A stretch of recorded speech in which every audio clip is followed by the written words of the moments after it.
And now joining me with more on Israel's latest outline to fight coronavirus is Professor Nadav Davidovitch, Director of the School of Public Health at Ben-Gurion University. Professor, thank you so much for being with us. Now, we're hearing from the government that health workers, IDF soldiers, and other similar essential service providers will not only be first to be eligible for the vaccine, but will possibly be mandated to get it. Is there truth to these claims, so far as you know? I think that we need to put things straight. We have, of course, the healthcare workers, especially those who are dealing with COVID-19, but we're also going to have next week people at the elderly homes, those who are part of the program of protecting mothers and fathers. And second, we are not going to enforce, literally taking people and, start to stabbing them or something like that. Not at all. There are going to be maybe probably some incentives.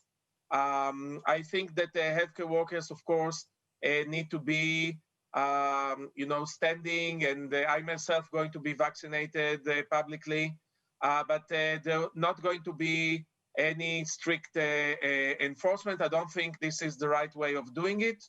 We are doing now a massive public campaign, including with all the professional organizations, healthcare workers, and I think that many of them that maybe were hesitant now understand the importance and also the really minimal risk that is involved with getting the vaccine. Well, speaking of the minimal risk, are you satisfied that the risk is in fact minimal? Because we all know that this mechanism of vaccination with RNA has been around for a couple of years, but this particular vaccine is new and was passed relatively quickly. So something again that we need to be very clear about. We had all of the world, including funding, including the regulatory mechanism, working just on COVID-19 vaccine. This is really extremely unusual. So there were no shortcuts. All the different stages, the laboratory work, animal testing, phase 1 for safety, phase 2, phase 3, and now we are going into the post-marketing. Everything was done, same thing for any other vaccine, but in a regular time, you're first doing the animal testing, and then you're going to the stock market to recruit, to get some more funding. You are submitting into the FDA. After several months, you get it back. This was not the case here. So no shortcuts, but yes, working very, very hard in parallel to move ahead. As you said, the technology is not new. It's already here for about a decade.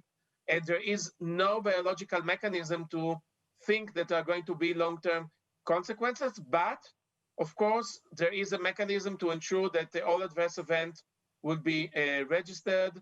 I think that this new technology is actually going to make those vaccines safer than the older versions. And be very happy to be vaccinated either with Moderna or Pfizer. And if I had a choice to choose with the previous mechanisms or technologies, this will be the one that I'll be picking up. So what do you say to the people who are saying, you know what, I'm going to wait and see? At what point do you think that it's pretty obvious that there won't be a risk, that there is no risk of developing any sort of side effects long term? At what point should a recipient of the vaccine say, okay, I'm convinced? I don't like when people are saying that there is zero risk. This is, of course, cannot be because, sure, in any vaccine, there'll be some minimal risk. And we heard that there is a very small risk maybe of having allergic reactions. None of them were life-threatening. We know for sure that most vaccines, not just the Pfizer and Moderna, most of the adverse events are relatively soon, either the same day or maybe a few weeks. To tell you that in 5-10 years, maybe we'll hear something, I think it's, if understand the biology, I don't think there is a case for it, but we are following it just to be sure. All right, Professor Davidovitch, first of all, thank you so much for joining us. Another strong case for vaccinations. Thank you so much. Thank you.